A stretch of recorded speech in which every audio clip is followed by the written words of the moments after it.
Iran rutin uji coba dan demonstrasi kemampuan rudalnya sebagai bagian dari strategi pertahanan militer mereka. Presiden Iran mengatakan tidak ada kompromi mengenai pengembangan rudal milik mereka.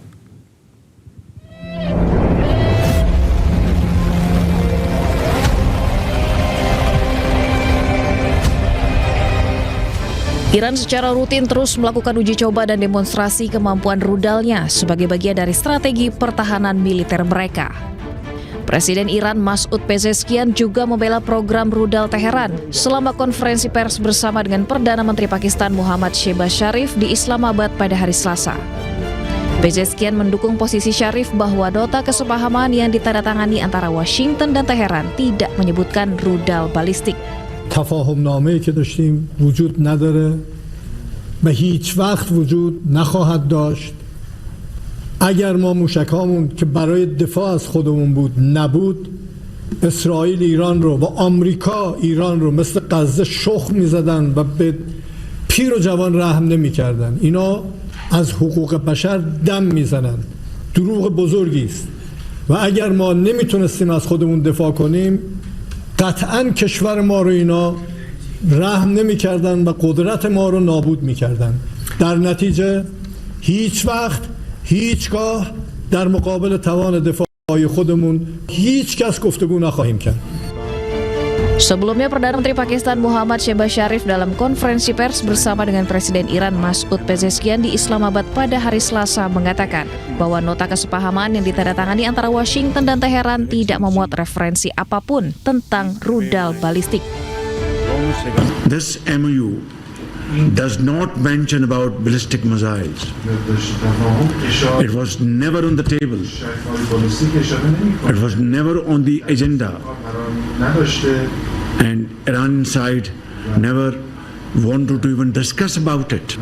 So I want to make it abundantly clear that ballistic missiles, and of course, they cannot be double standards, two standards, that some countries can have ballistic missiles and Iran should.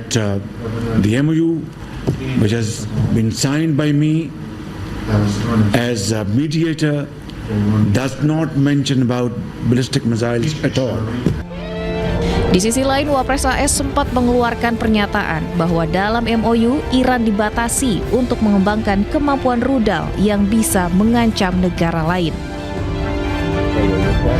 Namun kini hal ini dengan tegas dibantah oleh Iran maupun mediator Pakistan. Senat Amerika Serikat meloloskan resolusi untuk diakhirinya perang terhadap Iran. Presiden Donald Trump yang mengetahui hal tersebut mengkritisi langkah Senat.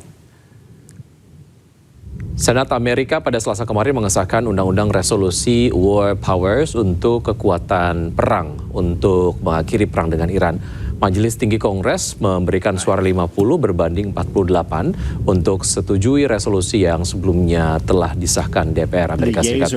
Namun langkah Senat Amerika Serikat ini sebagian besar bersifat simbolis dan masih diperlukan langkah-langkah lebih lanjut agar menjadi mengikat.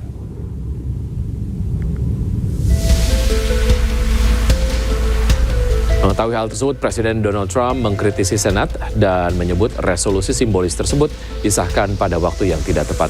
Trump menilai resolusi tersebut justru melemahkan posisi tawar Amerika Serikat dalam negosiasi dengan Iran. Trump juga mengkritisi 4 senator Partai Republik yang mendukung resolusi. Ya, di tengah konflik dengan Amerika Serikat dan Israel, Iran berhasil membangun kilang minyak lepas pantai di Teluk Persia. Iran berhasil memasang platform pengolahan lepas pantai seberat 6.200 ton di lapangan minyak Reshadat di Teluk Persia. Platform raksasa ini dipasang mulai tanggal 22 Juni 2026 lalu.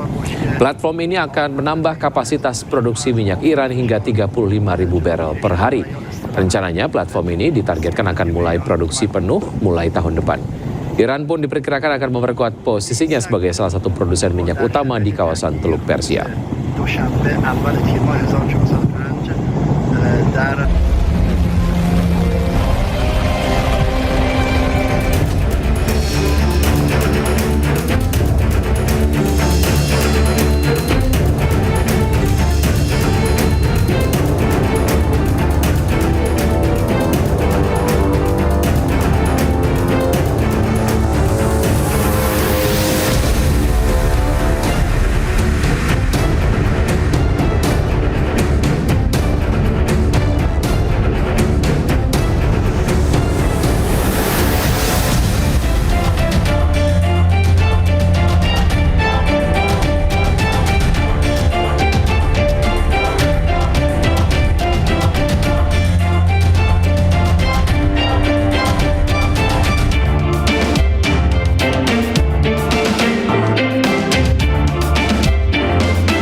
Anda menyaksikan Breaking News, saya Wiki Adrian. Pemirsa, di tengah upaya perdamaian antara Iran dan Amerika Serikat, Israel terus membombardir Lebanon Selatan.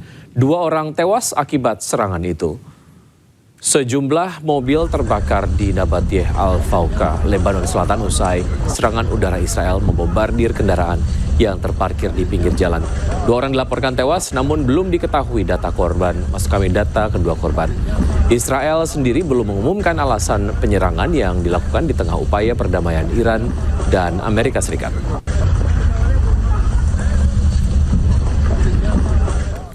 Hizbullah menegaskan tidak akan menyerah terhadap Israel meski terus diserang. Sekretaris Jenderal Hizbullah Naim Qasim mengatakan seluruh anggota Hizbullah siap mati demi berperang melawan Israel.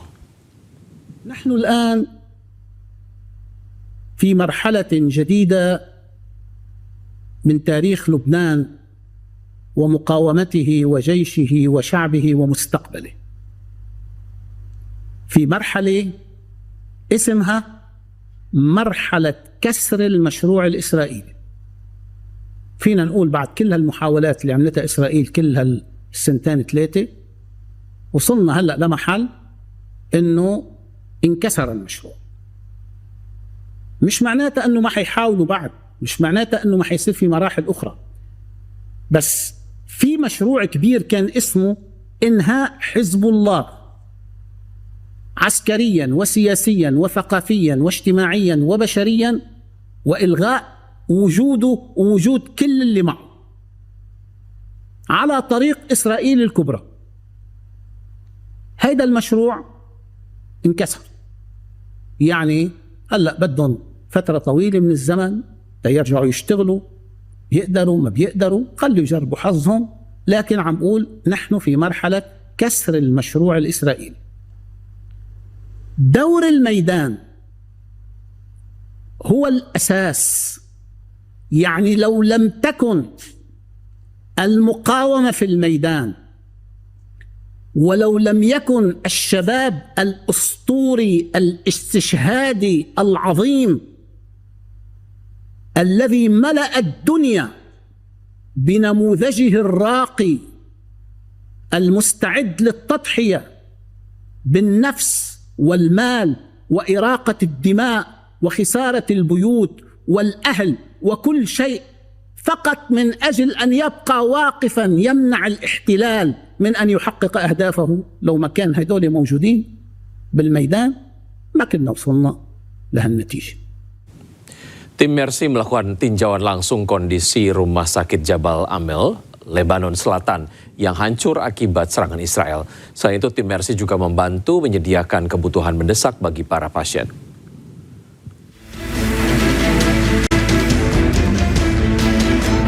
Tim Mercy meninjau langsung kondisi rumah sakit Jabal Amel di kota Tyre, Lebanon Selatan yang terdampak serangan Zionis Israel pada hari Sabtu. Sejumlah fasilitas seperti laboratorium medis, ruang perawatan intensif atau ICU, dan area parkir mengalami kerusakan berat dengan puing-puing berserakan. Jadi bangunan ini adalah tempat praktek dokter-dokter atau supply juga barang-barang kegiatan medis diletakkan di sini, dan kemudian mereka juga banyak melakukan praktek di gedung ini. Entah kenapa diserang oleh pihak penjajah, tapi yang pasti akibat dari serangan itu juga menimbulkan banyak sekali korban yang berada di sekitar klinik ini, dan kita bisa lihat begitu banyak sekali bangunan-bangunan yang hancur.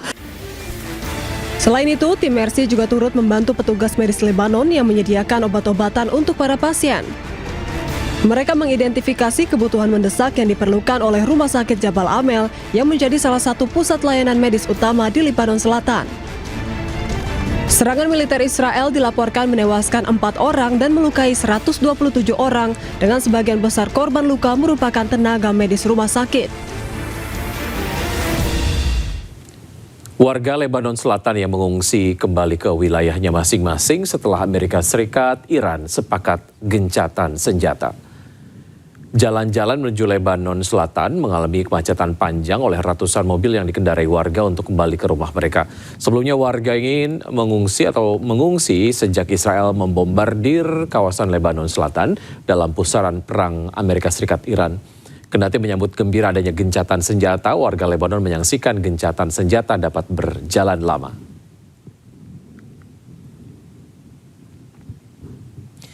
Di tengah perundingan Lebanon dan Israel di Washington, Amerika Serikat berkomitmen menjaga kedaulatan Beirut. Sementara itu, isu dukungan Iran terhadap Hizbullah akan dibahas dalam agenda terpisah.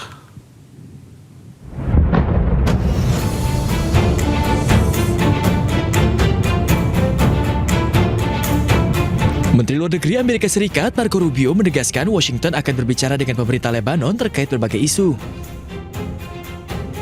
Menurut Rubio, karena Lebanon adalah negara berdaulat, urusan internalnya akan dibahas langsung dengan pemerintah Lebanon, bukan melalui perjanjian Amerika Serikat dan Iran. Rubio mengaku telah berkomunikasi dengan Presiden Lebanon, Joseph Aoun, sebelum ke Uni Emirat Arab di tengah perundingan Lebanon-Israel di Washington. Ia menambahkan isu dukungan Iran terhadap Hizbullah di Lebanon akan dibahas secara terpisah dengan pihak Teheran. Iran peace deal. Well, that process is separate. It's separate because Lebanon is a sovereign country. It has a government. And when it comes to Lebanon and what's happening inside of Lebanon, we're going to negotiate and deal directly with the Lebanese government. I spoke to President Aoun along with the Vice President a few moments ago, spoke to him on Friday. Their people are there now on the ground directly. So the reason why that issue is over... Now, there's an Iranian issue with regards to Lebanon, and that is their support and sponsorship of Hezbollah. And so that factor will be discussed as part of our conversations with the Iranians. But as far as the future of Lebanon belongs to the Lebanese people through their sovereign elected government. Saat ini Lebanon dan Israel telah menjalani perundingan baru di Washington pada 23 hingga 25 Juni. Perundingan tersebut dilakukan untuk mencari solusi atas sejumlah konflik kedua negara.